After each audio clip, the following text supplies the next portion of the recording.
এই কথাটা আমি কেন বলতেছি? দুইটা কারণে বলতেছি।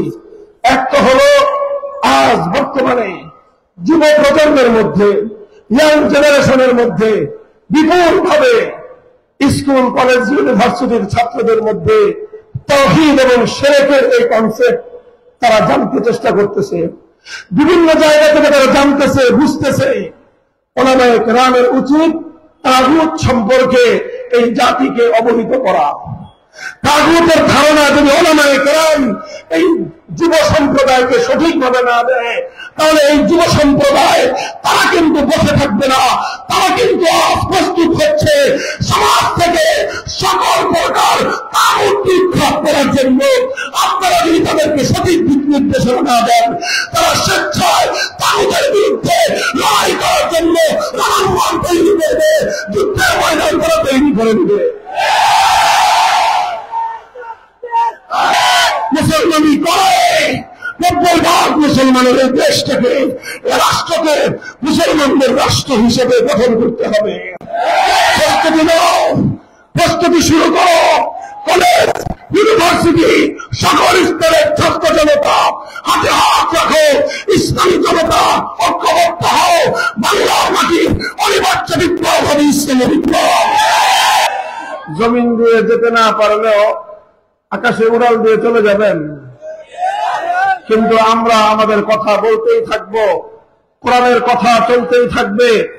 আল্লাহর কোরআন দ্বারা এই সমাজ গড়ার আমাদের অব্যাহত প্রচেষ্টা চলতেই থাকবে এবং ইসলামী সমাজ ব্যবস্থা ইসলামী বিপ্লবের মাধ্যমে আল কোরআনের রাজ কায়েম না হওয়া পর্যন্ত অব্যাহত সংগ্রাম চলছে এবং চলবে ইনশাআল্লাহ।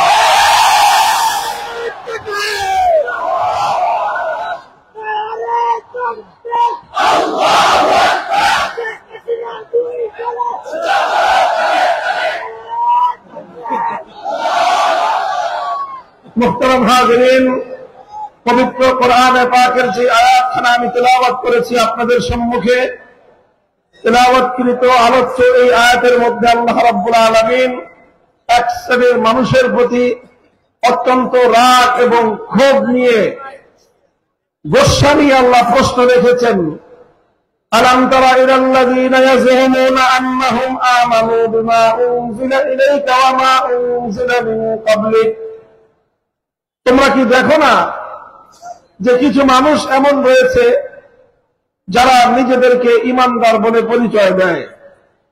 ইয়াযুমুনা আন্নাহুম আমানু, তারা দাবি করে যে তারা ঈমানদার, অথচ ইউরিদুনা আন ইয়াতাহাকামু ইলা তাগুত, নিজেদেরকে এক আল্লাহর উপর ঈমানদার বলে পরিচয় দেওয়ার পরেও তারা তাগুতের বিচার ব্যবস্থাকে বিশ্বাস করে, তারা তাগুতের কাছে ফয়সালা চায়, তারা তাগুতের শাসন চায়।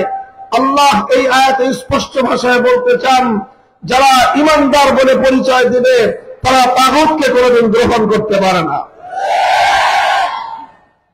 আর যদি কেউ তাগুতের পক্ষপাতী হয়, কেউ যদি তাগুতের বিচারকে মেনে নেয়, কেউ যদি তাগুতের বিচার ব্যবস্থাকে ভালোবাসে, কেউ যদি তাগুতের শাসন ব্যবস্থাকে ভালোবাসে, আর কিছু হতে পারলেও ঈমানদার হতে পারে না। একেবারে স্পষ্ট কথা, কোরআনে পাক অনেক জায়গায় একই মর্মের ঘোষণা দিয়েছে। কোরআনে পাকের বহু সূরায় অনেকগুলো আয়াত কাছাকাছি মর্মের বর্ণিত হয়েছে, যার সবগুলোর মর্ম একই নতিজা এবং একই ফলাফলে গিয়ে মিলিত হয়। ফাত্তাবায়ানার রুশদু মিনাল গাই ফামান ইয়াকফুর বিত-তাগুত ওয়া ইউমিন বিল্লাহি ফাকাদ ইসতামসাকা বিল উরওয়াতিল উসকা।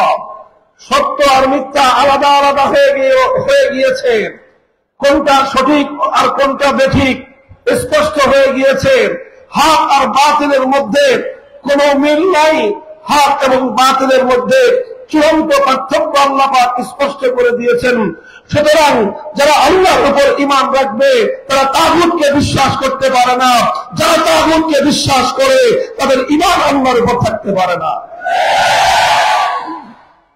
পরিষ্কার কথা, আল্লাযীনা আমানু ইউকাতিলুনা ফী সাবিলিল্লাহ ওয়াল্লাযীনা কাফারু ইউকাতিলুনা ফী সাবিলিত তাগুত, যারা ঈমানদার তারা লড়াই করে আল্লাহর পথে, আর যারা কাফের তারা লড়াই করে, যারা বেঈমান তারা লড়াই করে তাগুতের পথে। যাদের পথ আল্লাহর দিকে আর যাদের পথ তাগুতের দিকে, আল্লাহর পথ আর তাগুতের পথ কখনো একদিকে চলতে পারে না।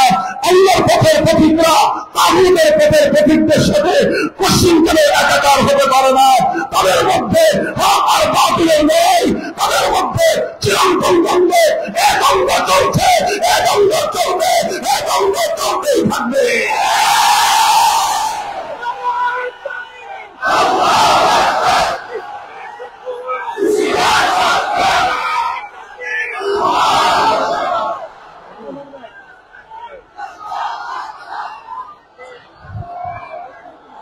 মুহতারাম হাজিরিন, আলোচনায় কিছু বিষয় বুঝবার আছে, কিছু বিষয় ধারণ করবার আছে, আর এর সবশেষে কিছু বিষয় করবার আছে। সবগুলি নির্ভর আগে বুঝবার উপর। কাজেই কিছুক্ষণ ধৈর্য ধরে আপনারা আমার একটা কথা বুঝবেন, এরপরে বিষয়টা ধারণ করবেন, এরপরে কি করণীয় সেটা ইনশাআল্লাহ আমরা বলে দিব, সেই অনুযায়ী আপনারা পরবর্তী পদক্ষেপ নেবেন। প্রথম কথা হলো, কোরআনের এই আয়াতের মর্মটা আমাদেরকে বুঝতে হবে। আয়াতের মর্ম বোঝা নির্ভরশীল হলো কোরআনে পাকের বহুল ব্যবহৃত একটি পরিভাষা বুঝবার উপর। আল্লাহ পাক রব্বুল আলামিন কোরআনের অনেক জায়গায় অনেকগুলো আয়াতে তাগুত শব্দকে প্রয়োগ করেছেন, ব্যবহার করেছেন, এবং প্রতিটি জায়গায় তাগুতকে আল্লাহ পাক রব্বুল আলামিনের প্রতিদ্বন্দ্বী হিসেবে আখ্যায়িত করা হয়েছে। তাগুতকে আল্লাহর প্রতিদ্বন্দ্বী হিসেবে আখ্যায়িত করা হয়েছে। তাগুত বিষয়টাই এমন যেটা আল্লাহ পাক রব্বুল আলামিনের সাথে কম্পিটিটিভ, যেটা আল্লাহর সঙ্গে প্রতিদ্বন্দ্বিতামূলক, অর্থাৎ সাদা এবং কালো যেমন একত্রিত হতে পারে না, আলো এবং অন্ধকার যেমন একসাথে বসবাস করতে পারে না, রাত আর দিন যেমন একসময় একত্রিত হতে পারে না, ঠিক তদ্রূপ আল্লাহর উপর ঈমান এবং তাগুতের উপর বিশ্বাস একত্রিত হতে পারে না। কিন্তু দুঃখ এবং পরিতাপের বিষয় তেমনটাই, যেমনটা আল্লাহ উল্লেখ করেছেন যে বহু মানুষ রয়েছে যারা নিজেদেরকে ঈমানদার বলে পরিচয় দেয়, অথচ তারা তাগুতকে বিশ্বাস করে। আল্লাহর উপর ঈমানদার বলে নিজেদেরকে পরিচয় দেয়, মুমিন বলে নিজেদেরকে পরিচয় দেয়, মুসলমান বলে নিজেদেরকে দাবি করে, অথচ তারা তাগুতকে বিশ্বাস করে। আল্লাহ বলতে চান যে আল্লাহর উপর বিশ্বাস, ঈমান এবং ইসলাম আর তাগুতের উপর বিশ্বাস পশ্চিমকালেও এক হতে পারে না। আমাদেরকে প্রথমেই বুঝতে হবে মা মানা তাগুত, মা হুয়া তাগুত, তাগুতের পরিচয়, তাগুতের ডেফিনিশন, এর সংজ্ঞা বুঝতে হবে। তাগুত কাকে বলা হয়, তাহলে পরবর্তী আলোচনা বোঝা সহজ হবে। কোরআনে পাকের মধ্যে বহুল ব্যবহৃত এই শব্দটি কাদীমান ওয়া হাদীসান, যারাই কোরআনে পাকের তাফসীর নিয়ে আলোচনা করেছেন তারা সকলে এই শব্দের ব্যাখ্যা করেছেন, তারিফ করেছেন। সাহাবীদের যুগ থেকে নিয়ে অদ্যাবধি যারাই কোরআনের তাফসীর লিখেছেন, তাফসীর করেছেন, আলোচনা করেছেন, তাগুত শব্দের সুনির্দিষ্ট ব্যাখ্যা করা ছাড়া, এর সংজ্ঞা বর্ণনা করা ছাড়া কোরআনে পাকের এই আয়াতগুলোর মর্ম উদ্ধার করা সম্ভব নয়।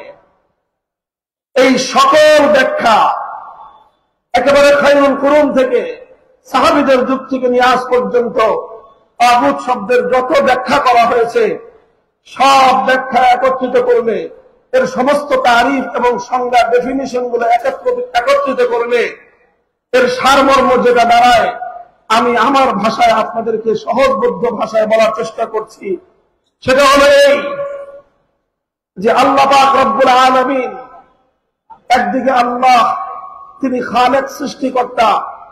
এই মহাবিশ্বের মধ্যে আল্লাহ ছাড়া যা আছে সব হলো গায়রুল্লাহ। কথাটা বুঝলেন? সিম্পল কথা, একটা সহজ কথা। এই গোটা বিশ্ব চরাচরে আল্লাহ ছাড়া যা আছে সব কি? জোরে বলেন। আল্লাহ ছাড়া যা আছে সব কি? চাই সেটা জীবন্ত হোক, নির্জীব হোক, মানুষ হোক, ফেরেশতা হোক, জিন হোক, ইনসান হোক, দানব হোক, মানব হোক, যা কিছু আছে মহাবিশ্বের মধ্যে আল্লাহ হলেন এক এবং অদ্বিতীয়। আল্লাহ ছাড়া বাকি যা আছে সব হলো গায়রুল্লাহ। বুঝা গেল? গায়রুল্লাহ বুঝলেন? এবার তাগুত বুঝেন। কোন গায়রুল্লাহকে যখন আল্লাহর নির্ধারিত আসনে বসানো হয়, আবার বলছি, কোন গায়রুল্লাহকে যখন আল্লাহর আসনে সমাসীন করা হয়, কোন গায়রুল্লাহকে যখন আল্লাহর জন্য নির্ধারিত বৈশিষ্ট্য দেওয়া হয়, আর সেই গায়রুল্লাহ যদি আল্লাহর আসনে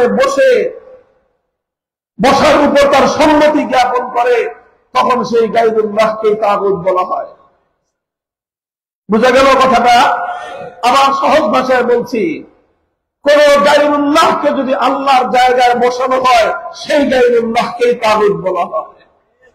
ভিন্ন ভাষায় বলতে গেলে ভিন্ন শব্দ দিয়ে, আল্লাহ পাক রব্বুল আলামিনের কিছু বৈশিষ্ট্য আছে, যে বৈশিষ্ট্য, যেই সিফাতগুলো আল্লাহর সঙ্গে নির্ধারিত, আল্লাহ ছাড়া সেই সিফাত এবং সেই বৈশিষ্ট্যের অধিকারী আর কেউ হতে পারে না।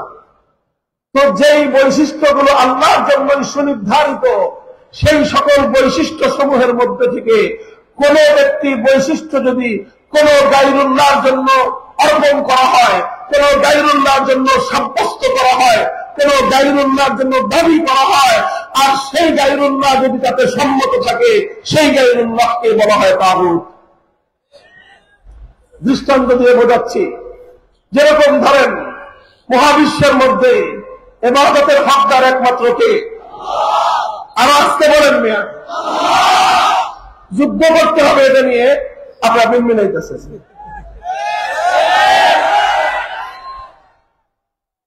এই মহাবিশ্বের মধ্যে ইবাদতের একমাত্র উপযুক্ত কে? ইবাদতের উপযুক্ত যেহেতু এক আল্লাহ, সুতরাং আল্লাহ ছাড়া অন্য কারো জন্য যদি ইবাদত করা হয়, এক আল্লাহ ছাড়া যদি অন্য কারো জন্য পূজা করা হয়, তাহলে যার পূজা করা হচ্ছে, যার ইবাদত করা হচ্ছে, সে যদি এতে সম্মত থাকে, তাহলে তাকেই বলা হবে তাগুত। যেরকম এক যুগে মানুষ, একটা সময়ে মানুষ আল্লাহকে বাদ দিয়ে লাত, মানাত, উজ্জা, হুবলের পূজা করত, তখন লাত, মানাত, উজ্জা আর হুবলকে বলা হবে তাগুত। সেই যুগ এখন নাই। লাত, মানাত, উজ্জা, হুবল, ওই সমস্ত দেবতার কোন সন্ধান দুনিয়াতে নাই। এখন সেখানে আছে দুর্গা, সরস্বতী, কালী ইত্যাদি নানা রকম দেবতার মূর্তি। আল্লাহকে বাদ দিয়ে যখন দুর্গার পূজা করা হয়, তখন দুর্গাকে বলা হয় তাগুত। আল্লাহকে বাদ দিয়ে যখন কালী অথবা সরস্বতীর মতো কোন দেব দেবতার পূজা করা হয়, তখন সেই দেব দেবতাগুলোকে বলা হয় তাগুত। এক কথায়, আল্লাহকে আল্লাহর জায়গায় ইবাদতের মধ্যে কোন গায়রুল্লাহকে যখন শরীক করা হয়, সেই গায়রুল্লাহকে বলা হয় তাগুত। এটুক তো বোঝা গেল, তাই না? এটা ইবাদতের কথা বললাম। এটাকেই বলা হয় তাওহীদ ফিল ইবাদা, ইবাদতের একত্ববাদ। তাওহীদ ফিল মাবুদিয়্যাহ, আল্লাহ পাক রব্বুল আলামিন মাবুদ, এক এবং অভিন্ন। লা ইলাহা ইল্লাল্লাহ, এই মহাবিশ্বের মধ্যে মাবুদ নাই আল্লাহ ছাড়া আর কেউ। আল্লাহ ছাড়া কোন মাবুদ আছে? এ কথা বিশ্বাস না করলে একজন মানুষ ঈমানদার হতে পারে? ইবাদত একমাত্র মালিককে, ইবাদতের উপযুক্ত একমাত্র কে? ইবাদত যেরকম আল্লাহর জন্য নির্ধারিত, লিসেন মি, কান খাড়া করে শুনুন, ইবাদত যেরকম একমাত্র আল্লাহর জন্য নির্ধারিত, ঠিক তদ্রূপ এই সৃষ্টি জগতের মধ্যে নিরঙ্কুশ ভাবে, চূড়ান্ত ভাবে, আনচ্যালেঞ্জেবল ভাবে, অপ্রতিদ্বন্দ্বী ভাবে বিধান তৈরি করবার একমাত্র ক্ষমতা আল্লাহর জন্য নির্ধারিত। আবার বলছি, ইবাদত যেরকম একমাত্র আল্লাহর জন্য নির্ধারিত, ঠিক তদ্রূপ মহাবিশ্বের মধ্যে চূড়ান্ত ভাবে আইন তৈরি করবার ক্ষমতাও আল্লাহর জন্যই নির্ধারিত। ইবাদত আল্লাহর জন্য নির্ধারিত হওয়ার কারণে আল্লাহকে বাদ দিয়ে কোন গায়রুল্লাহর ইবাদত করলে যেরকম একজন মানুষ একত্ববাদী থাকতে পারে না, মুশরিকে পরিণত হয়। বিধান দেওয়ার ক্ষেত্রেও আল্লাহর চূড়ান্ত বিধানকে উপেক্ষা করে কোন গায়রুল্লাহ যদি বিধান তৈরি করতে যায়, আইন রচনা করতে যায়, সেই গায়রুল্লাহকে তাগুত বলা হয়। সেই গায়রুল্লাহর আইন যারা মানে তাদেরকে মুশরিক বলা হয়। কথাটা খুব পরিষ্কার বুঝতে হবে, খুব ভালো করে বুঝতে হবে। যারা দুর্গার পূজা করে তারা এক দুর্গাকে আল্লাহর জায়গায় স্থান দিল, এক দুর্গাকে ইবাদত করে, এক দুর্গাকে পূজা করে তারা আল্লাহর সঙ্গে শিরক করল। তাহলে তারা ইমানদার না বেঈমান? তারা মুসলিম না কাফের? শুধুমাত্র ইবাদতের ক্ষেত্রে আল্লাহর সঙ্গে একজন দুর্গাকে শরীক করে তারা যেরকম ইমান থেকে খারিজ হয়ে মুশরিকে পরিণত হয়েছে, তাদের পরিচয় যেরকম কাফের, অমুসলিম আর বেঈমান, ঠিক তদ্রুপ আল্লাহর একচ্ছত্র আইন তৈরি করবার ক্ষমতাকে চ্যালেঞ্জ করে যারা আইন তৈরি করবার আল্লাহর জন্য নির্ধারিত এই মসলককে নিজেদের হাতে তুলে নিতে চায়, আল্লাহর জন্য নির্ধারিত আইন তৈরি করবার, বিধান তৈরি করবার চূড়ান্ত ক্ষমতা যারা নিজেদের হাতে তুলে নিতে চায়, তারা প্রত্যেকে তাগুত, এবং এই তাগুতদেরকে যারা বিশ্বাস করবে আর কিছু হতে পারে, ইমানদার হতে পারে না।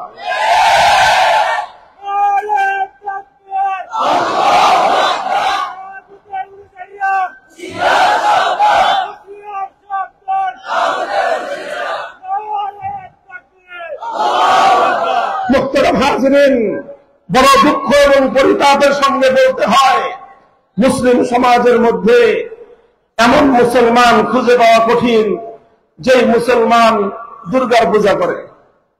পাওয়া যাবে? কথা বুঝেন নাই?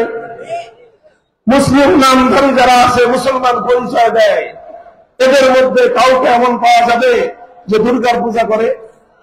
মুসলিম নামধারী পরিচয়ধারীদের মধ্যে এমন কোন মানুষ পাওয়া যাবে না যে সরস্বতী অথবা কালীর পূজা করে। অথচ মুসলিম নামধারী, মুসলমান পরিচয় ধারণকারী এই মানুষের মধ্যে শত শত নয়, হাজার হাজার নয়, লাখের কোটায় নয়, কোটি কোটি মুসলমান এমন পাওয়া যাবে যারা এক আল্লাহর আইনের পরিবর্তে শত শত তাগুতের বানানো আইনকে তারা বিশ্বাস করে।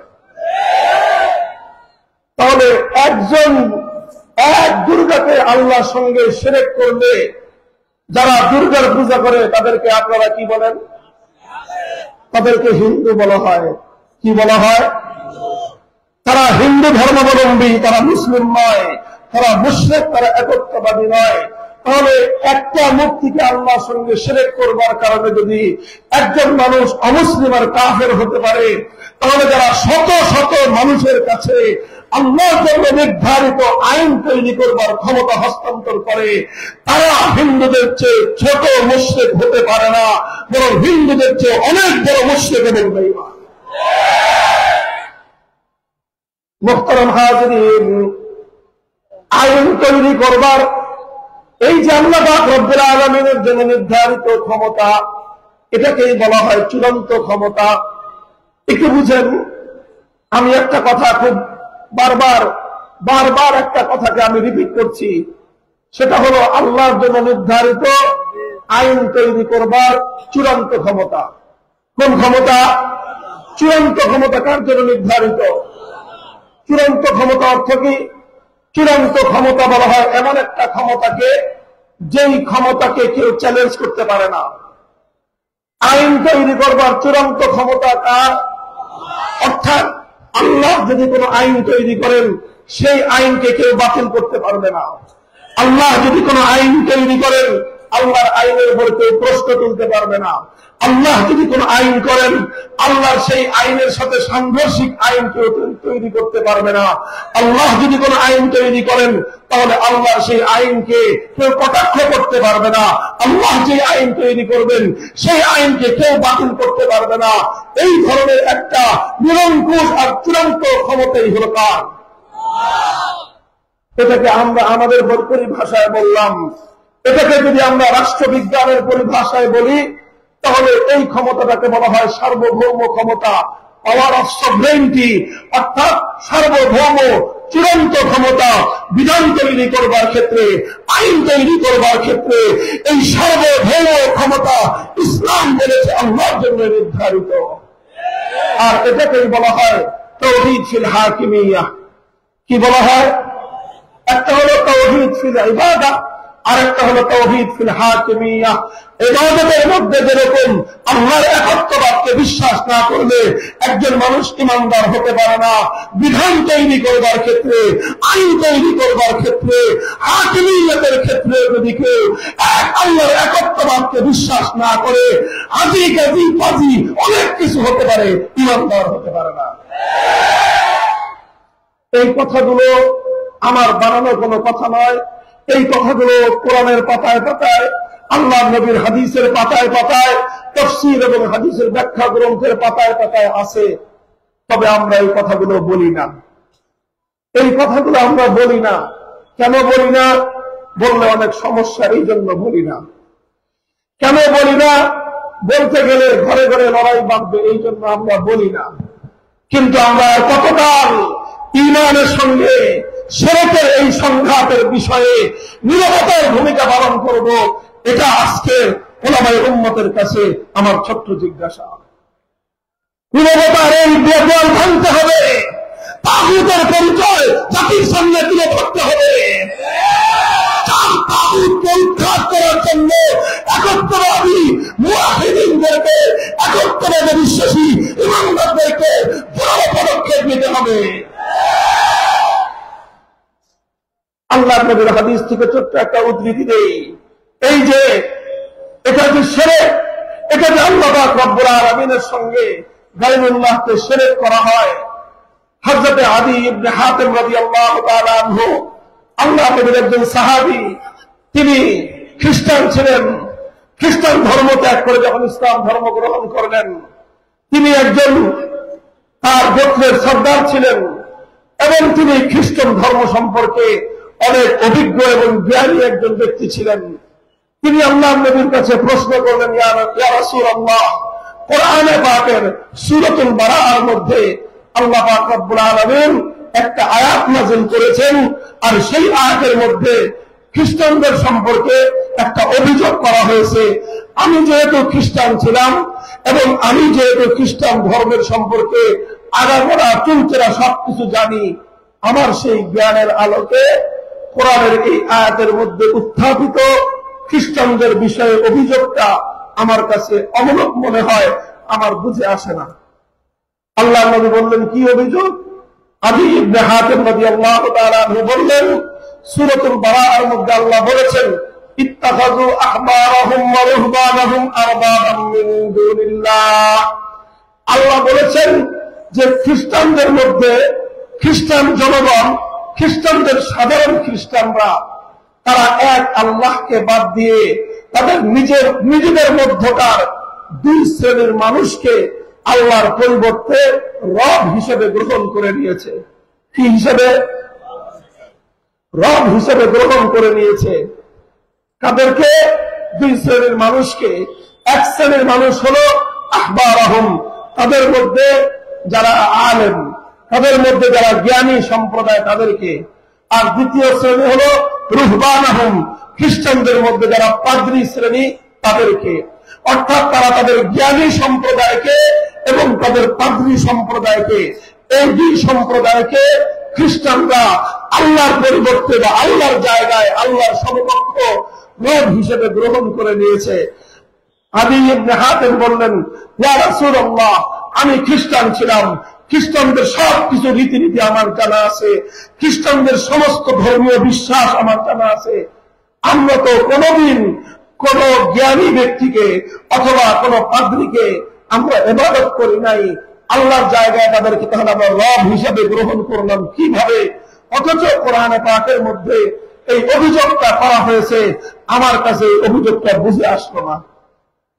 রাসূল আকরাম সাল্লাল্লাহু আলাইহি ওয়াসাল্লাম তখন পাল্টা প্রশ্ন ছুড়লেন আদী ইবনে হাতিমের কাছে, আদি তুমি আমাকে একটা প্রশ্নের জবাব দাও আগে, তারপরে আমি তোমার প্রশ্নের জবাব দিচ্ছি। তুমি বলো দেখি, তোমাদের খ্রিস্টান ধর্মের মধ্যে এমন কোন বিষয় ছিল কিনা, আলাস্তুম হাররামতুম মা হাররামুহু ওয়া আহলালতুম মা আহাল্লুহু, এমন বিষয় ছিল কিনা যে আল্লাহ কোন একটা জিনিসকে বৈধ বলে দিয়েছেন, অথচ তোমাদের জ্ঞানী আর তোমাদের পাদ্রী সম্প্রদায় মিলে সেই জিনিসটাকে আল্লাহর বিধানের বিরুদ্ধে গিয়ে অবৈধ ঘোষণা করে দিত, অথবা উল্টাটা কোন একটা জিনিসকে আল্লাহ অবৈধ এবং বেআইনি করে দিয়েছে, অথচ তোমাদের জ্ঞানী এবং পাদ্রী সম্প্রদায় মিলে সেই অবৈধ বেআইনি জিনিসটাকে তারা সমাজের প্রয়োজনে নিজেদের ইচ্ছায় নিজেদের স্বার্থে তারা সেটাকে বৈধ এবং আইনসম্মত বলে ঘোষণা করে দিত।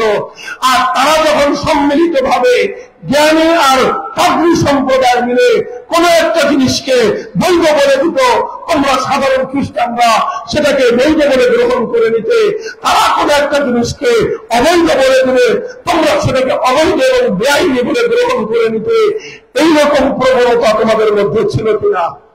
আদি ইবনে হাতেম বলেন যে হ্যাঁ, ইয়া রাসূলুল্লাহ, এইরকম প্রবণতা, এই রীতি, এই ধরনের সিস্টেম খ্রিস্টান ধর্মের মধ্যে ছিল। রাসূল আকরাম সাল্লাল্লাহু আলাইহি ওয়াসাল্লাম এবার বললেন, ফাতিলকা ইবাদাতুহুম, ফাতিলকা ইবাদাতুহুম, হে আদি, শুধুমাত্র পূজা করলেই ইবাদত হয় না, শুধুমাত্র পূজা করলেই শিরক হয় না, শুধুমাত্র পূজা করলেই আল্লাহ সমকক্ষ সাব্যস্ত করা হয় না। কাউকে পূজা করলে যেরকম শিরক হয়, কাউকে পূজা করলে যেরকম আল্লাহর একত্ববাদের উপর আঘাত করা হয়, ঠিক তদ্রুপ আল্লাহর আইনের বিরুদ্ধে গিয়ে যে গায়রুল্লাহ কোন বৈধতা এবং অবৈধতার বিধান দান করবে, সেই বিধানকে যারা মেনে নিবে তারাও আল্লাহর সঙ্গে তাদেরকে শরীক করলো, তারাও তাদের ইবাদত করলো। পূজা করলে যেরকম একজন মানুষ মুশরিকে পরিণত হয়, গায়রুল্লাহর আইনকে মনে প্রাণে মেনে নিলে একজন মানুষ মুশরিকে পরিণত হয়। মুহতারাম হাজিরিন, বড় দুঃখ এবং পরিতাপের বিষয়, বলেছিলাম কোটি কোটি মুসলমান আজ এমন পাওয়া যাবে, কোটি কোটি মুসলমান এমন পাওয়া যাবে বছর বছর হজ করে, প্রতিদিন 5 ওয়াক্ত নামাজ আদায় করে, রমজানে রোজা রাখে, যাকাতও ঠিক মতো দেয়, অথচ অসংখ্য ক্ষেত্রে আল্লাহর আইনের বিরুদ্ধে তাদের অভিযোগ রয়েছে। আল্লাহর বিধানের পরিবর্তে তারা গায়রুল্লাহর বিধানকে হাসি মুখে বরণ করে দেয়। শুধু বরণ করে দেয় না, অনেকে এমন আছে আল্লাহর আইনকে উদ্ধার করে গায়রুল্লাহর আইন দুনিয়াতে বাস্তবায়ন করার জন্য তারা লড়াই করে, অথচ নিজেদেরকে আবার ইমানদার বলেও পরিচয় দেয়। এর চেয়ে দুনিয়াতে হাস্যকর কথা আর কিছুই হতে পারে না, এর চেয়ে দুনিয়াতে ভাওতাবাজির কথা আর কিছুই হতে পারে না, এর চেয়ে বড় মুনাফিকি দুনিয়াতে আর কিছুই হতে পারে না। পরিষ্কার কথা, তুমি যদি আল্লাহর উপর ইমানদার হয়ে থাকো, ইবাদত করার পথকার, তুমি যদি আল্লাহর উপর ইমানদার হয়ে থাকো, ইবাদত করবে পথকার, তুমি যদি আল্লাহর উপর ইমানদার হয়ে থাকো, তাহলে চূড়ান্ত ভাবে আইনদাতা হিসেবে বিশ্বাস করবে কাকে? আল্লাহ আমাদেরকে বুঝবার তৌফিক দান করেন। এই কথাটা আমি কেন বলতেছি? দুইটা কারণে বলতেছি। একটা হলো আজ বর্তমানে যুব প্রজন্মের মধ্যে, ইয়াং জেনারেশনের মধ্যে বিপুল ভাবে স্কুল, কলেজ, ইউনিভার্সিটির ছাত্রদের মধ্যে তাওহীদ এবং শিরকের এই কনসেপ্ট তারা জানতে চেষ্টা করতেছে, বিভিন্ন জায়গা থেকে তারা জানতেছে, বুঝতেছে। উলামায়ে কেরামের উচিত তাগুত সম্পর্কে এই জাতিকে অবহিত করা। তাগুতের ধারণা যদি উলামায়ে কেরাম এই যুব সম্প্রদায়কে সঠিকভাবে না দেয়, তাহলে এই যুব সম্প্রদায় তারা কিন্তু বসে থাকবে না, তারা কিন্তু প্রস্তুত হচ্ছে সমাজ থেকে সকল প্রকার তাগুত বিক্ষেপ করার জন্য। আপনারা যদি তাদেরকে সঠিক দিক নির্দেশনা না দেন, তারা স্বেচ্ছায় তাগুতের বিরুদ্ধে লড়াই করার জন্য রণাঙ্গন তৈরি করবে, যুদ্ধের ময়দান তারা তৈরি করে দেবে।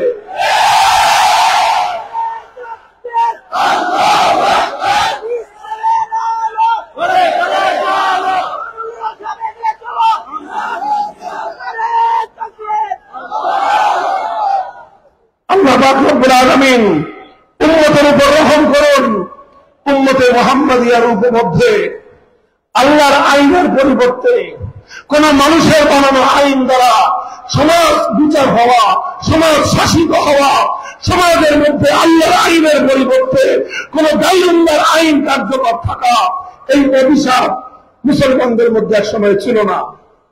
সাহাবীদের যুগে ছিল না, খেলাফতে রাশেদার যুগে ছিল না, খেলাফতে বনু উমাইয়ার যুগে ছিল না, খেলাফতে বনু আব্বাসিয়ার যুগে ছিল না। শেষ পর্যন্ত খেলাফতে বনু আব্বাসিয়ার যুগে মুসলমানদের উপরে এক ফিতনা আসে। সেই ফিতনার নাম হলো তাতারি ফিতনা। তাতারিরা, এই মঙ্গোলিয়ানরা মুসলমানদের উপর আগ্রাসন চালায়, বাগদাদকে ধ্বংস করে, মুসলমানদেরকে ব্যাপক হত্যাযজ্ঞ করে বিশাল মুসলিম এলাকাটা দখল করে নেয়। দখল করেই ক্ষান্ত হয় নাই, সর্বপ্রথম এই তাতারিদের মাধ্যমে মুসলিম জাতির উপর এই অভিশাপ নেমে আসে। তাতারিরা, তাদের যে নেতা চেঙ্গিস খান, এই চেঙ্গিস খানের বানানো আইনের একটা বই ছিল, সেই বইটাকে ইতিহাসের পাতায় বলা হয় ইয়াসেক। এই ইয়াসেক নামক চেঙ্গিস খানের রচিত আইন মুসলিম সমাজের মধ্যে তারা কার্যকর করে দেয়। এই মুসলমানদের উপরে অভিশাপ আসে। অভিশাপ আসার পর এই ভয়ঙ্কর বিপদ মুসলমানদের উপর চেপে বসবার পর, এই বিপদটা ছিল বাগদাদের বিপর্যয়ের চেয়ে বড় বিপদ। মুসলমানদের লক্ষ লক্ষ মুসলমানকে হত্যা করার চেয়েও মুসলমানদের জন্য বড় বিপদ ছিল আল্লাহর আইনকে উৎখাত করে চেঙ্গিস খানের আইনকে সেই জায়গায় কার্যকর করা। ওলামায়ে উম্মত বসে থাকেন নাই। কঠিন অবস্থায় তারা চেঙ্গিসি এই আইনকে, চেঙ্গিসি এই বিধানকে মোকাবেলা করার জন্য জিহাদের ময়দানে নেমেছেন, রক্ত দিয়েছেন, শাহাদাত বরণ করেছেন, জুলুম নির্যাতন সহ্য করেছেন। মানব রচিত চেঙ্গিসি আইনকে তারা মেনে নেন নাই। এমনকি শাইখুল ইসলাম ইবনে তাইমিয়া রাহমাতুল্লাহ আলাইহি এই তাতারিদের বিরুদ্ধে লড়াই করতে গিয়ে, সংগ্রাম করতে গিয়ে একবার নয়, দুইবার নয়, 6বার কারারুদ্ধ হয়েছেন। জীবনের মূল সময়টাকে কারাগারে বন্দী অবস্থায় কাটিয়ে দিয়েছেন। গায়রুল্লাহর আইনকে তারা মেনে নেন নাই। তাদের এই ত্যাগ, তাদের কোরবানি, তাদের আত্মদান, তাদের শাহাদাত, তাদের রক্তের বিনিময়ে একসময় আল্লাহ পাক রব্বুল আলামিন এই অভিশাপকে আবার তুলে দেন। মুসলিম উম্মার মধ্যে আবার মানব রচিত আইন উৎখাত হয়ে আল্লাহর আইনের যুগ ফিরে আসে এবং তাতারিরা ব্যাপকভাবে ধ্বংস হয়। আর অনেক তাতারিরা ইসলাম গ্রহণ করে মুসলমানদের মধ্যে শামিল হয়ে যায় এবং আল্লাহর জমিন থেকে, মুসলিম সমাজ থেকে আল্লাহর আইনকে উৎখাত করে মানব রচিত আইন তৈরি করবার অভিশপ্ত ধারা আবার দূর হয়ে যায়। ইতিহাস বলছি সংক্ষিপ্ত। এভাবে চলতে থাকলো আবার মুসলমানদের যুগ, এভাবেই চলতে থাকলো মুসলিম সমাজ। খেলাফতে ওসমানিয়ার দীর্ঘ সময় পর্যন্ত গোটা মুসলিম বিশ্ব কোথাও গায়রুল্লাহর আইন দ্বারা মুসলমানরা শাসিত হতো না। এরপরে আসলো একটা যুগ, যেই যুগটা হলো পশ্চিমা ইউরোপিয়ানদের সাম্রাজ্যবাদের আগ্রাসনের যুগ। 1757 সালে আমাদের এই পাক ভারত উপমহাদেশ দখল করে নিল ব্রিটিশরা। একই সময়ে, কাছাকাছি সময়ে আরেকটা সাম্রাজ্যবাদী রাষ্ট্র ফ্রান্স দখল করে নিল মুসলমানদের আফ্রিকার বিশাল অঞ্চল। ইতালি দখল করে নিল বিশাল অঞ্চল। এই তিনটা সাম্রাজ্যবাদী শক্তি, ব্রিটিশ, ফ্রান্স আর ইতালি, মুসলিম ভূখণ্ডগুলোকে দখল করে প্রতিটা ভূখণ্ডে তারা যেই কাজ করলো সেটা হলো আল্লাহর আইন উৎখাত করে তারা ব্রিটিশ প্রবর্তিত আইন, সাম্রাজ্যবাদের প্রবর্তিত আইনের দ্বারা দেশ, জাতি এবং রাষ্ট্রকে তারা শাসন করতে আরম্ভ করলো। মুহতারাম হাজিরিন, 1757 সালে আমাদের এই পাক ভারত উপমহাদেশে এই অভিশপ্ত ধারা যখন চালু হলো, শেখ হযরতে শাহ আব্দুল আজিজ মুহাদ্দিস দেহলভী রাহমাতুল্লাহ আলাইহি সর্বপ্রথম তিনি ফতোয়া দিলেন। তিনি ফতোয়া জারি করলেন যে এই ভারতে মুসলমানদের সংখ্যা যতই থাকুক না কেন, মুসলমানরা যতই নির্বিঘ্নে নামাজ, রোজা, হজ, যাকাত পালন করতে পারুক না কেন, যেহেতু মুসলিম জাতির এই ভূখণ্ড, মুসলিম সমাজ যেহেতু এখন আর আল্লাহর আইনের দ্বারা শাসিত হয় না, সুতরাং এগুলো এখনো দারুল ইসলাম নেই, এটা দারুল হরব তথা সক্রিয় কমিউনিটি দেশে পরিণত হয়েছে। শাহ আব্দুল আজিজের ফতোয়া হলো এই, শাহ আব্দুল আজিজ রহমতুল্লাহ আলাইহির ফতোয়ার সার কথা হলো এই, যেই ভূখণ্ড গায়রুল্লাহর আইনের দ্বারা শাসিত হয় সেই ভূখণ্ডে মুসলমানরা যতই নিরাপদ থাকুক সেই ভূখণ্ড দারুল ইসলাম হতে পারে না, সেই ভূখণ্ড দারুল হরব। এবং পরবর্তী ফতোয়া হলো সেই দারুল হরবকে আবার পরিবর্তন করে আল্লাহর আইন কার্যকর করার জন্য, দারুল ইসলামে ফিরিয়ে আনার জন্য জিহাদ করা প্রতিটি মুসলমানের জন্য ফরজে আইন। এই ফতোয়ার আলোকে ভারতবর্ষের উন্নত মুসলিমা, ভারতবর্ষের মুসলমানরা জিহাদের প্রস্তুতি নেবেন। 1831 সালে বালাকোটের রণাঙ্গনে সৈয়দ আহমদ রহমতুল্লাহ আলাইহির নেতৃত্বে জিহাদ পরিচালিত হলো। বালাকোটের জিহাদ, ওই জিহাদে সংখ্যায় মুসলমানরা কম ছিলেন, দুর্বল ছিলেন। ইংরেজদের কাছে তারা শাহাদাত বরণ করলেন, তারা পরাস্ত হয়ে গেলেন। সৈয়দ আহমদ রহমতুল্লাহ আলাইহি শাহাদাত বরণ করলেন, আল্লাহর আইন বাস্তবায়ন করতে পারেন নাই, কিন্তু এক মুহূর্তের জন্য গায়রুল্লাহর আইনের সামনে মাথা নত করেন নাই। চললো, সংগ্রাম চলতে থাকলো, চলতে চলতে 1857 সাল আসলো। 1857 সালের আগে সৈয়দ তায়েফা হাজী ইমদাদুল্লাহ মুহাজির মক্কি রাহমাতুল্লাহ আলাইহির নেতৃত্বে ওনারা একটা খেলাফত ঘোষণা করলেন। সেই খেলাফতে আল্লাহর আইন কার্যকর করলেন। থানা ভবন ছিল সেই খেলাফতের রাজধানী। সেই খেলাফতের আমিরুল মুমিনিন ছিলেন হাজী ইমদাদুল্লাহ মুহাজির মক্কি। সেই খেলাফতের প্রধান বিচারপতি ছিলেন রশিদ আহমদ গঙ্গুহি।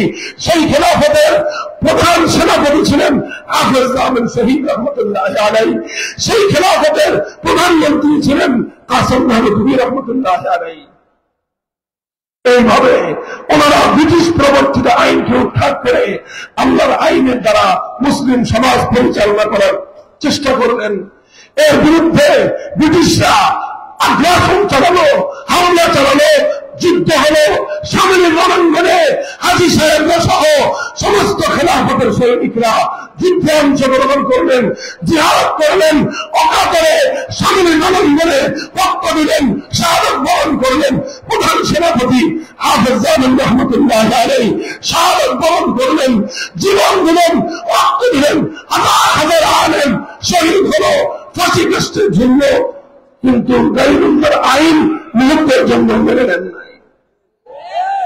মুহতারাম হাজিরিন, 1857 সালের সামনের রণাঙ্গনের সেই জিহাদের প্রেক্ষিতে মুসলমানরা পরাস্ত হয়ে গেল। সাম্রাজ্যবাদ আরো কঠিন ভাবে মুসলমানদের উপর জেগে বসল। 10 বছর এইভাবে চলবার পর 1866 সালে সেই হুজ্জাতুল ইসলাম কাসেম নানভী রহমতুল্লাহ আলাইহির নেতৃত্বে ওনারা দারুল উলুম দেওবন্দ কায়েম করলেন।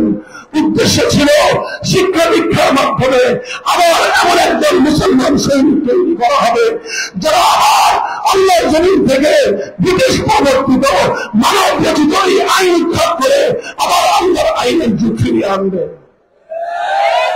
80 বছর, কত বছর?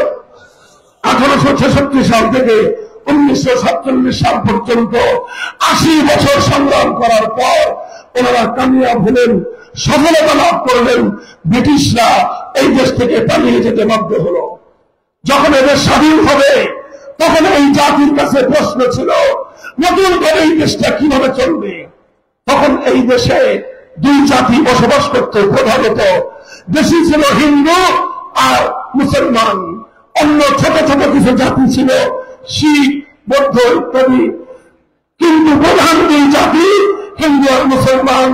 হিন্দু আর মুসলমানদের মধ্যে হিন্দুরা ছিল সংখ্যাগরিষ্ঠ মুসলমানদের তুলনায়।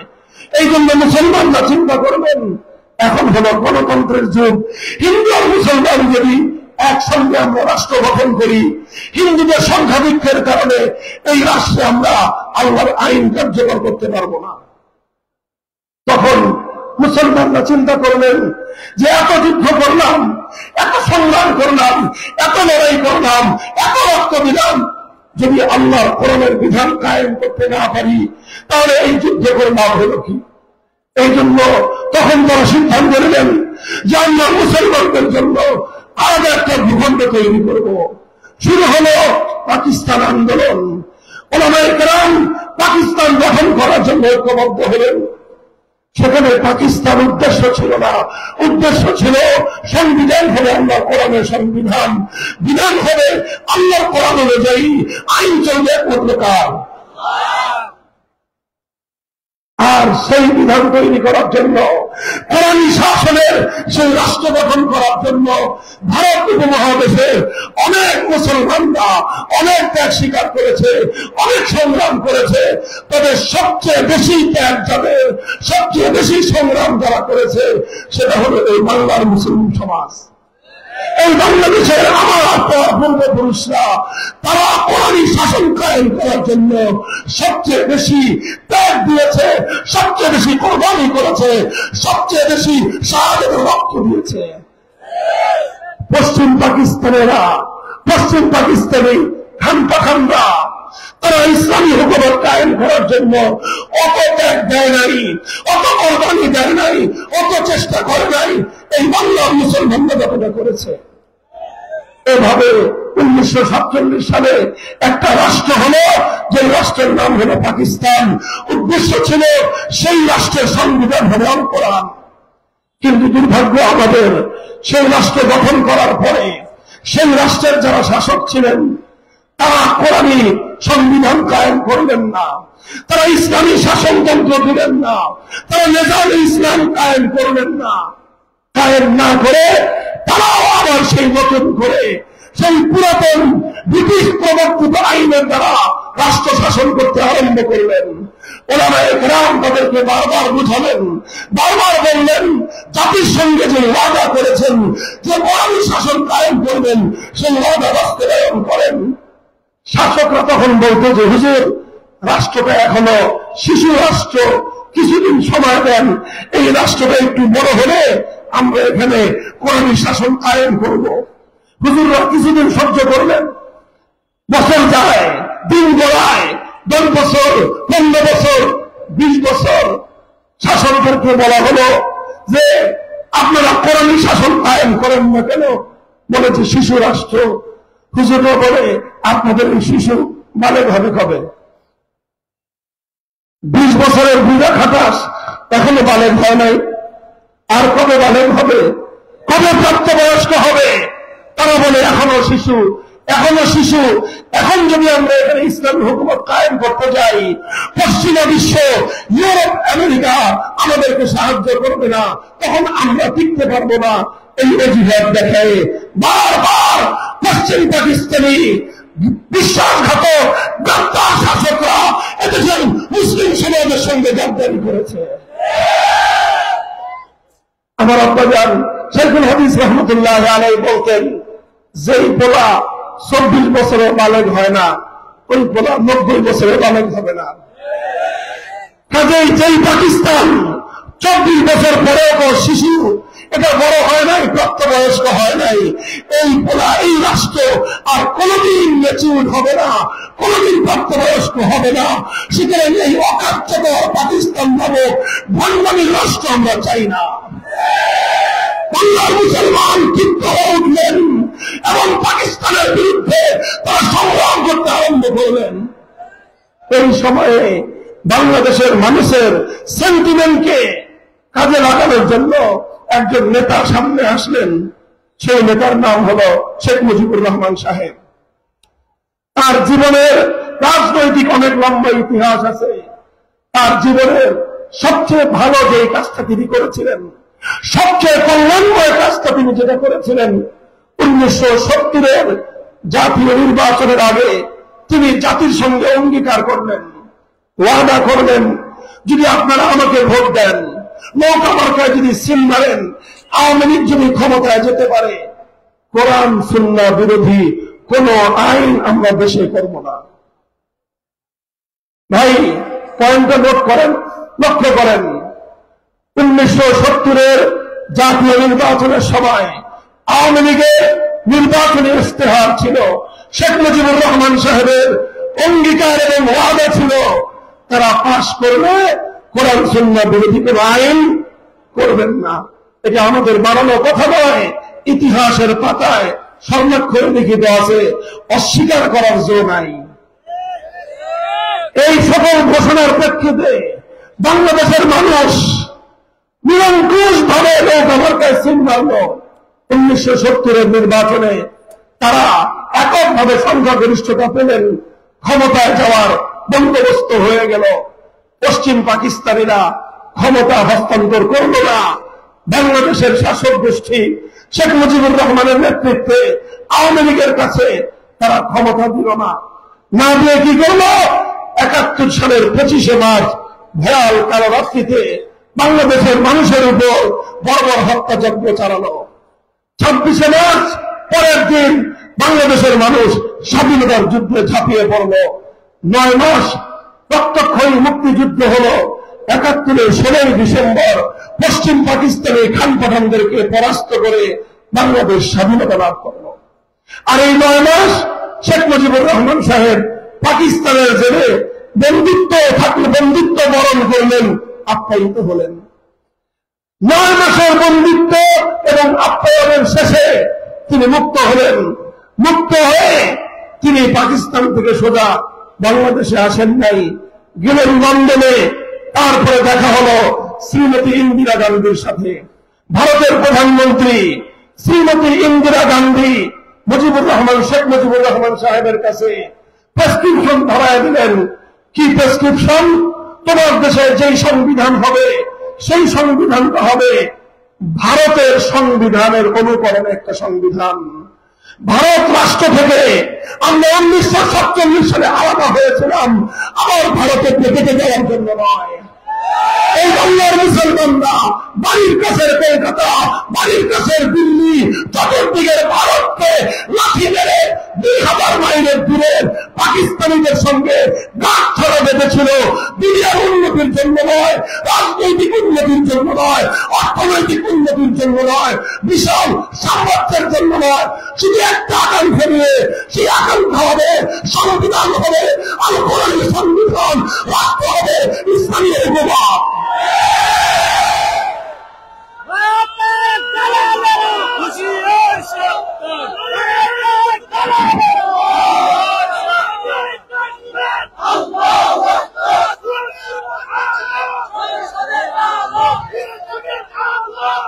মুহতারাম হাজিরিন, লক্ষ্য করেন শেখ মুজিবুর রহমান সাহেব 1971-এর স্বাধীনতার কিছুদিন পর মুক্তি পেয়ে তিনি যখন বাংলাদেশে আসলেন, ততদিনে 71 সাল শেষ হয়ে 72 সাল শুরু হয়ে গেছে।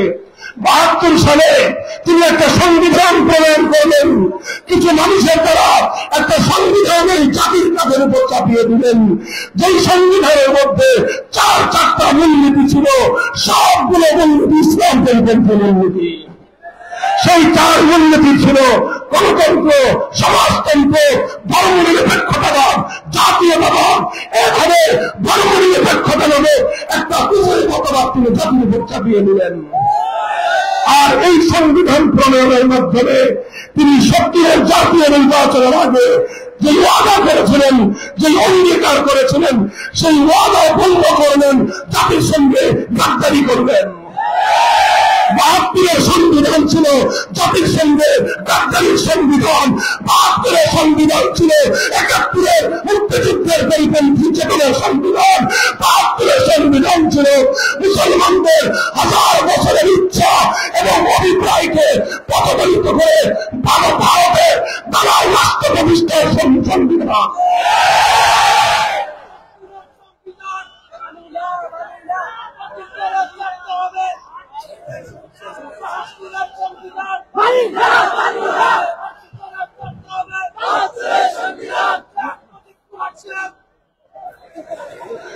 মুহতারাম হাজিরিন, কথা বুঝতে হবে। এই কথা জোরালো গলায় বলবার সময় এসেছে এখন বাংলাদেশে। এই কথা বলতে হবে আমাদেরকে। এই সংবিধানের মধ্যে ধর্ম নিরপেক্ষতার এবং কুফরি মতবাদ অন্তর্ভুক্ত হওয়ার কারণে বাংলাদেশে এখন চাইলেও আমরা কেউ পরিপূর্ণ ইসলাম অনুসরণ করতে পারি না। কিভাবে পারি না?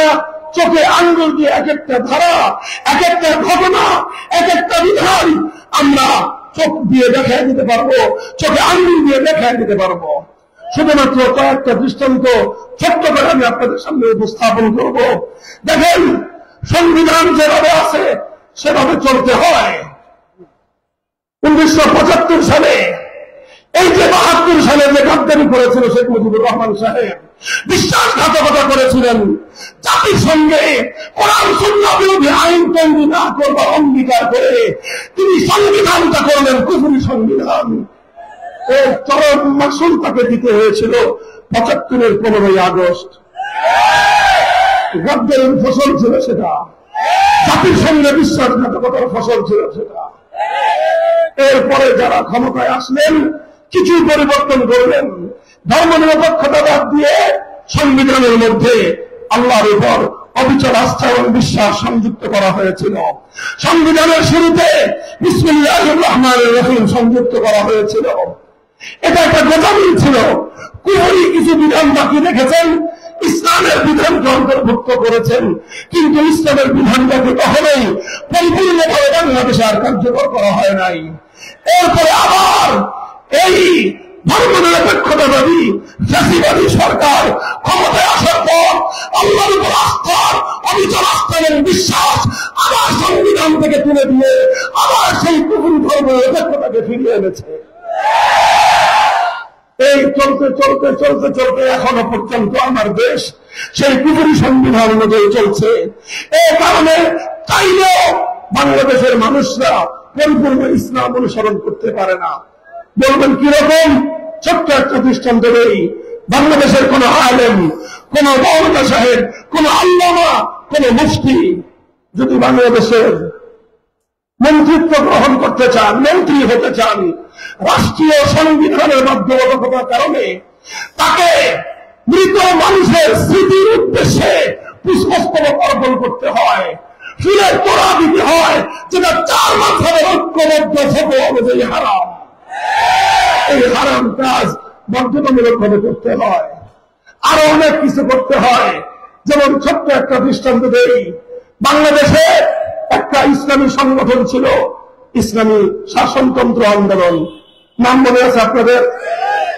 এটা বাংলাদেশের শীর্ষ ওলামায়ে কেরাম শাইখুল হাদিস আল্লামা আজিজুল হক রহমাতুল্লাহি আলাইহি, পীর সাহেব চরমনাই মরহুম সৈয়দ ফজলুল করিম রহমাতুল্লাহি আলাইহি, বাইতুল শরফের পীর সাহেব আব্দুল জব্বার রহমাতুল্লাহি আলাইহি, মরহুম আব্দুল গফফার রহমাতুল্লাহি আলাইহি, মরহুম হযরত মাওলানা দেলোয়ার হোসেন সাইদি রহমাতুল্লাহি আলাইহি মিলে এই ইসলামী শাসনতন্ত্র আন্দোলন গঠন করেছিলেন। কেন?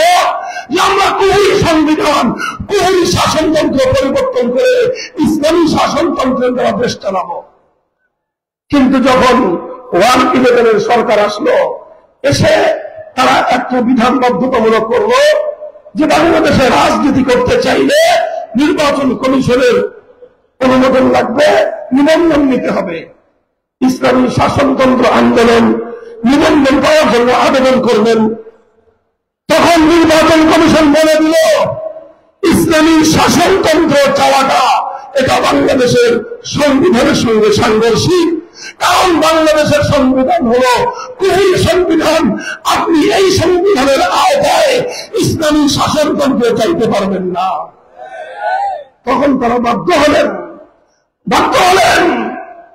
তাদের হৃদয়ে রক্তক্ষরণ হয়েছে, চোখে অশ্রু ঝরেছে, একান্ত বাধ্য হয়ে শাসনতন্ত্র শব্দ বাদ দিয়ে তাদেরকে ইসলামী আন্দোলন নামে নিবন্ধন নিতে হয়েছে। এই দুঃখ শুধু ইসলামী আন্দোলনের নেতা কর্মীদের একার নয়, এই দুঃখ বাংলাদেশের 18 কোটি ইমানদারদের হৃদয়ে রক্তক্ষরণ হওয়া উচিত। কিন্তু আমরা জানি না আমাদের দুঃখ থাকবে কোথায়। এর চেয়ে বড় মর্মান্তিক আরেকটা বিষয় শুনে লক্ষ্য করেন, বাংলাদেশ জামাতে ইসলামী একটা সংগঠন আছে। এই হক বাতিলের আলোচনা অন্য বিষয়। বাংলাদেশ জামাতে ইসলামের নিবন্ধন বাংলাদেশের সর্বোচ্চ আদালত হাইকোর্ট বাতিল করে দিয়েছিল। জানেন কেন বাতিল করেছিল? কেন? 71-এর ভূমিকার কারণে না। কেন? তারা সাহাবায়ে কেরামকে মেজারে হক মানে না এই জন্য না। কেন? তারা আম্বিয়ায়ে কেরামের ইসমতে বিশ্বাস করে না এই জন্য না। এই সকল কারণে না, তাদের নিবন্ধন বাতিল করা হয়েছিল শুধুমাত্র এই কারণে, কারণ তাদের গঠনতন্ত্র এবং দলীয় সংবিধানে এক আল্লাহর সার্বভৌমত্বের কথা বলা হয়েছে। অর্থাৎ তাদের সংবিধানের মধ্যে শুধু তাওহীদের কথা ছিল। এজন্য নির্বাচন কমিশন নয়, স্বয়ং সর্বোচ্চ আদালত হাইকোর্ট বলল বাংলাদেশ শিরকের রাষ্ট্র, এদেশে তাওহীদ চলবে না। মুসলমান, তোমরা নাকে তেল দিয়ে ঘুমাও, তোমরা নাকে তেল দিয়ে ঘুমাও। এই ভূখণ্ড যেখানে আবু শরীয়তুল্লাহ ফরজ আন্দোলনের জন্য রক্ত দিয়েছিলেন, মুসলমানদের মধ্যে ফরজ বিধান যেন রক্ষা পায় এই জন্য তারা জিহাদ করেছিলেন। আর ফরজ বিধান তো দূরের কথা, এখন বাংলাদেশে একত্ববাদ বিশ্বাস করা যাবে না যদি এই সংবিধান মানা হয়। কোন জায়গায় আছি আমরা? বলবেন হুজুর তাহলে আপনার বক্তব্য কি? আমার বক্তব্য শেষ। আমি এই জায়গাটায় সকলের দৃষ্টি আকর্ষণ করে উলামায়ে কেরামের পক্ষ থেকে প্রতিনিধি হিসেবে একটা কথা বলতে চাই। আমার মুরব্বী সমতুল্য আল্লামা নুরুল হক সাহেব হুজুর সহ মুরব্বীরা এখানে আছেন। আমার কথা যদি ভুল হয় আপনারা সকলের সামনে শুধরে দিবেন, আমার কথার সাথে যদি আপনাদের দ্বিমত থাকে আপনারা বলে দিবেন। আর যদি কিছু না বলেন ধরে নিব যে এটাই বাংলাদেশের আলেম সমাজের বক্তব্য। পরিষ্কার? আমি বলতে চাই এখন বাংলাদেশের সবচেয়ে আলোচিত বিষয় হল সংবিধান সংস্কার। সংবিধান সংস্কারের জন্য আমাদের আলেম ওলামাদের মধ্যে কাউকে কাউকে তারা পরামর্শের জন্য ডেকেছেন। হয়তো আমাদের সুযোগ আসবে কথা বলার, টেবিলে আমরা কিছু বলবো, কিছু গবেষণাপত্র দাখিল করব, অনেক লম্বা লম্বা বক্তব্য সহ সংবিধান সংস্কারের অনেক প্রস্তাব দিব। সেগুলো সব আপন জায়গায় ঠিক আছে, কিন্তু একটা কথা শুধু টেবিলে বদ্ধ ঘরে বলবো না, বাংলার আকাশ বাতাস প্রকম্পিত করে একটা কথা বলতে চাই। সেই কথাটা হলো এই বাংলার মাটিতে আমরা সংবিধানের মধ্যে এমন একটা ধারা সংযুক্ত দেখতে চাই, সেই ধারাটা হবে সার্বভৌমত্বের মালিককে। সুতরাং আল্লাহর সার্বভৌমত্বের বিরুদ্ধে, আল্লাহর আইনের বিরুদ্ধে যে কোনো আইন হবে, যে কোনো নীতিমালা হবে, যে কোনো বিধান হবে, সমস্ত বিধান বাংলার মাটিতে অকার্যকর এবং বাতিল হবে।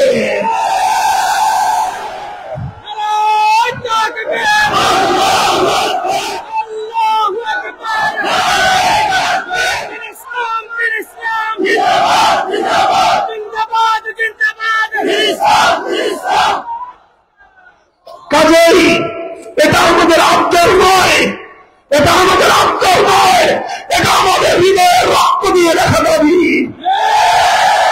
আমরা বলতে চাই 5ই আগস্টের বিপ্লবের পর বাংলাদেশ আজ এই দাবি উত্থাপন করার জন্য উপযুক্ত পটভূমি তৈরি হয়েছে। 5ই আগস্টের বিপ্লবের স্বরূপ যদি কেউ বুঝতে চান, বিপ্লবের প্রতীক যদি দেখতে চান, তাহলে আমি বলবো দুপুরের পর থেকে নিয়ে আসর পর্যন্ত 1 থেকে 1.5 ঘন্টার বাংলাদেশ দেখুন। 5ই আগস্ট 2024 সালের দুপুর 2টা থেকে 3টা-4টা পর্যন্ত 2 ঘন্টার বাংলার টেকনাফ টিভিতে নিয়ে দেখুন। একটা দৃশ্য সকলের চোখে পড়বে, সকলের কানে বাজবে।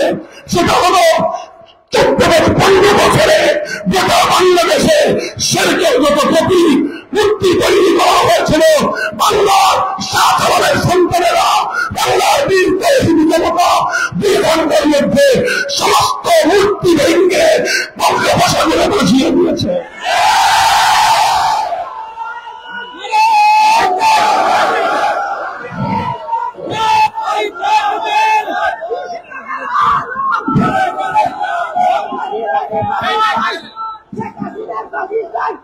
অর্থাৎ কি বললাম?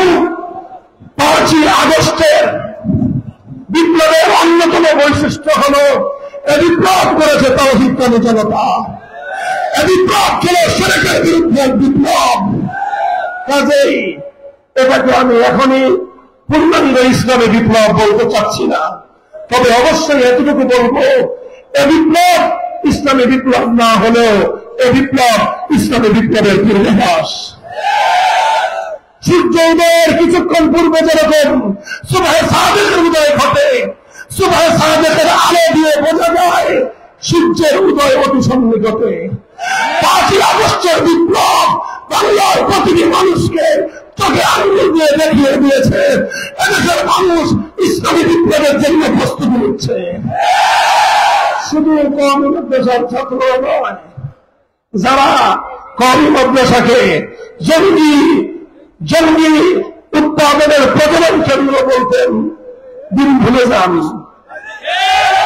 তাওহীদের সৈনিক শুধু কওমি মাদ্রাসায় নয়, প্রতিটি বিশ্ববিদ্যালয়ে তৈরি হচ্ছে, প্রতিটি কলেজে কলেজে তৈরি হচ্ছে।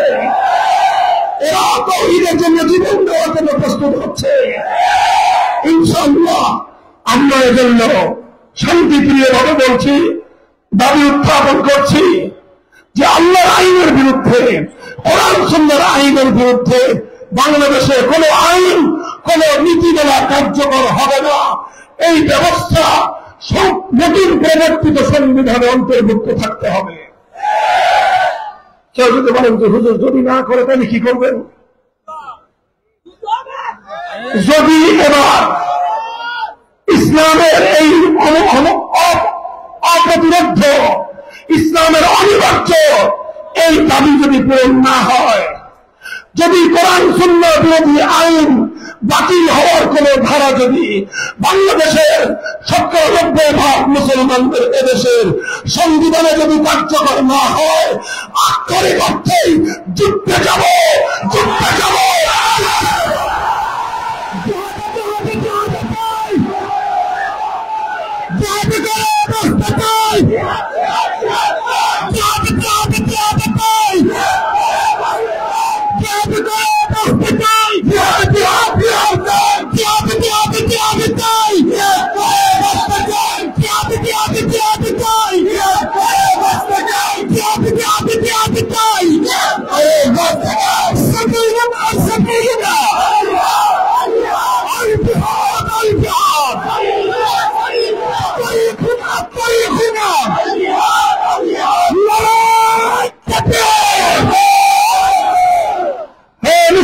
প্রস্তুতি নাও। শহীদ আবু সাঈদ যেভাবে ফ্যাসিবাদকে বিতাড়িত করবার জন্য জালেমের বুলেটের সামনে মুস্তাকাম করে দিয়েছিল, বাংলার মাটিতে আরো আবু সাঈদ আছে না নাই? মনে রাখবে, আবু সাঈদ জীবন দিয়েছে, মরে যায় নাই। আবু সাঈদের প্রাণ প্রদীপ নিয়ে গিয়েছে, আবু সাঈদ মরে নাই। আবু সাঈদ জীবন দিয়ে অমর হয়ে থেকেছে। যদি এক ফ্যাসিবাদকে বিতাড়িত করবার জন্য ২,০০০ মানুষের রক্ত যেতে পারে, ২,০০০ মানুষের যদি জীবন যেতে পারে এক জালিমের পতনের জন্য, তাহলে আল্লাহর কোরআনের রাজ কায়েম করার জন্য, ইসলামী চূড়ান্ত বিপ্লবের জন্য ২,০০০ নয়, ২ লক্ষ নয়, যদি ২ কোটি মানুষের জীবনের প্রয়োজন হয়, শহীদ ঈদগাহে জমায়েত হতে কারা প্রস্তুত? ইসলামী বিপ্লব, বিপ্লব, বিপ্লব, ইসলামী বিপ্লব, বিপ্লব, বিপ্লব, ইসলামী বিপ্লব। সাবিলুল্লাহ, সাবিলুল্লাহ, আল জিহাদ, আল জিহাদ, তরিকুল্লাহ, তরিকুল্লাহ, আল জিহাদ, আল জিহাদ। মামলাত এগিয়ে চলো, আল্লাহ তোমার সাথে, আল্লাহ তোমার সাথে। মামলাত এগিয়ে চলো, আল্লাহু আকবার। আমরা আমাদের কথা যথাসময়ে বলে রাখলাম, কাজেই কেউ যেন অজুহাত তুলতে না পারে যে হুজুর আপনারা এত গরম হয়ে গেলেন, আগে তো কিছু বললেন না। এই জন্য বলছি, সারা বাংলাদেশে এখন আমার এক ওয়াজ সংবিধান সংস্কার হবে। মুসলমানদের ১০০ বছরের প্রাণের দাবি পূরণ করতে হবে। যদি পূরণ করতে রাষ্ট্র ব্যর্থ হয়, এই রাষ্ট্রের ব্যাপারে আমরা সিদ্ধান্ত নেব যে এই রাষ্ট্র নাবালক রাষ্ট্র। এই রাষ্ট্রকে কেন্দ্রে মুসলমানের করতে হয়, সেই মুসলমানি করার হাজাম আমরা হয়ে যাব। মুসলমানি করে 90% মুসলমানের এই দেশটাকে, রাষ্ট্রকে মুসলমানদের রাষ্ট্র হিসেবে গঠন করতে হবে। প্রস্তুতি নাও, প্রস্তুতি শুরু করো। কলেজ, ইউনিভার্সিটি, সকল স্তরের ছাত্র জনতা হাতে হাত রাখো। ইসলামী জনতা ঐক্যবদ্ধ হও। বাংলা মাটির অনিবার্য বিপ্লব হবে ইসলামী বিপ্লব।